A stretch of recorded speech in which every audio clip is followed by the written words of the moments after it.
hadirin yang saya hormati sekalian, rombongan Kembara Bermutuska ini telah memulakan perjalanan mereka bermula pada pagi tadi dari Ibu Pejabat Polis Kontijen Sabah yang telah pun di flag off-kan oleh Yang Berhormat Datuk Dr. Markus Mujigo dan telah menuju ke daerah Kota Belud ini. Seterusnya Kembara Bermutuska ini akan menuju ke daerah Ranau, Kinabatangan, Terupit, Sandakan, Beluran dan akhir sekali di daerah Tuaran sebelum kita balik ke pangkalan di Ibu Pejabat Polis Kontijen Sabah. Dalam program ini terdapat juga gerai-gerai pameran yang telah pun didirikan oleh pihak PDRM, agensi kerajaan, NGO serta badan-badan persatuan.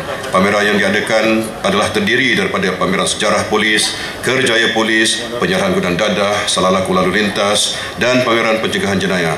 Pelbagai risalah berkenaan perihal jenayah dan juga cara mengatasi jenayah akan diberikan secara percuma untuk maklumkan kepada masyarakat tentang pencegahan jenayah. Dalam hal ini, kita mahu mendidik masyarakat tentang cara-cara mencegah jenayah, melindungi jenayah, ahli keluarga, harta benda serta sedar tentang persekitaran tempat tinggal dan tempat kerja yang didiami mereka agar berada dalam keadaan selamat. Sampai pukul 5 tak ada. Dia 24 jam kalau boleh. Kan? Dia kerja berterusan. Dan lagi satu, engagement dia sesama dia juga penting. Kadang-kadang direct selling ni juga ada juga dia punya kumpul. Kadang-kadang dia ada juga pertemuan-pertemuan. Jadi kita hendakkan minit mesyuarat itu. Walaupun tak ada rekod kan, tapi kita nak pick up the minit mesyuarat apa yang dibincangkan oleh seluruh rumah ini. Kerana yang di rumah, pasal dia kontrol the husband, dia kontrol anak-anak dia. Yang nak melakukan jenayah ni ialah orang-orang datang pada rumah. Yang orang yang paling berpengaruh ke atas suami pada anak-anak ahli household itu ialah ibu dan isteri. Jadi maknanya kita rasa kita ini orang penting. Jadi kalau orang penting kita tak engage, orang penting tidak kita temu, orang penting kita tak dengar. Jadi mana itulah masalah-masalah yang kita cuba selesaikan, masalah remaja, masalah dia tidak berjaya. Kenapa? Kita dengar nasihat daripada orang lain yang tak ada kaitan, yang tak relevan. Jadi kita dengar daripada kaum suri rumah ni. Dia orang yang mengenali anak-anak mereka. Dia orang kenal suami dia, luar dalam dia kenal. Jadi kerana itulah kita nak engage Amanita to reach the housewife ini through program-program santai, program apa ni untuk mendapatkan maklumat ini. Masyarakat sipil, masyarakat sipil mengkaji pilihan raya 98, 2004, 2008, 3 pilihan raya, memahami.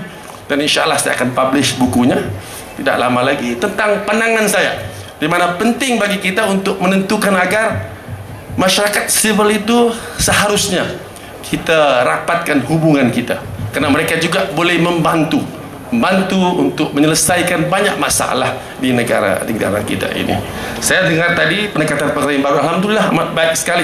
Polis sekarang bukan lagi seperti polis dahulu. Polis sekarang ini juga melihat pendekatannya sebahagian daripada masyarakat. Cuma kadang-kadang mesti juga dah keras sikit juga lah. Karena kadang-kadang rakyat ni manja macam juga politik. Kadang-kadang pandai naik kepala juga rakyat ni. Jadi saya rakyat ni kalau polis itu jadi baik, polis itu mendengar kita, bersama kita, kita jangan juga naik kepala pula. Kita kena hormati mereka. Hormat itu penting ya, karena hormat itu adalah suatu penghormatan, itu satu institusi yang harus kita hormati. Itulah tadi kata yang berbahagia tadi di Beluran, orang suka pakai uniform. Di sini Datuk, orang masuk rela nih, orang suka pakai uniform, bagap. Kalau masuk di kampung pakai uniform, semua orang berdiri. So itu uniform itu satu. Kenapa dia beruniform? Karena dia bagi satu institusi yang harus dihormati. Banyak orang salah faham. Kita berlembut bukan kita tidak keras ya. Kita kena macam lutut Pak. Nampak lembut tapi keras, bukan senang mau patah. So kelembutan polis dalam mengendalikan keamanan ini bukan berarti kelemahannya. Kelembutan itu ialah untuk menentukan agar matlamat kita haruslah tercapai. Karena matlamat itu ialah dasar, pendekatan dan hasil. Tidak ada guna dasarnya, tidak ada guna pendekatannya kalau hasilnya tidak berkesan. Karena kepuasan itu bukan semestinya hasil ya. Kepuasan itu usaha kita.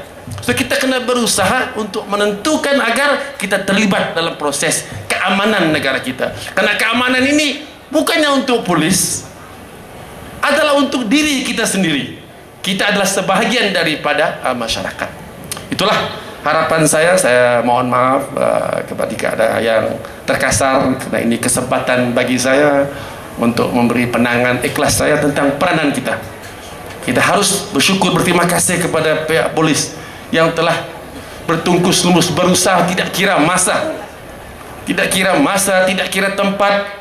Tengok saja apa berlaku di Lahad Datu dahulu, pengorbanan mereka, nyawa terkorban untuk keselamatan kita. Yang datang bukannya datang dari Sabah, yang datang daripada Semenanjung, yang datang daripada Sarawak, sanggup berkorban demi keselamatan kita, menjaga keselamatan kita. Kita harus bersyukur dengan ada pasukan seperti ini. Itulah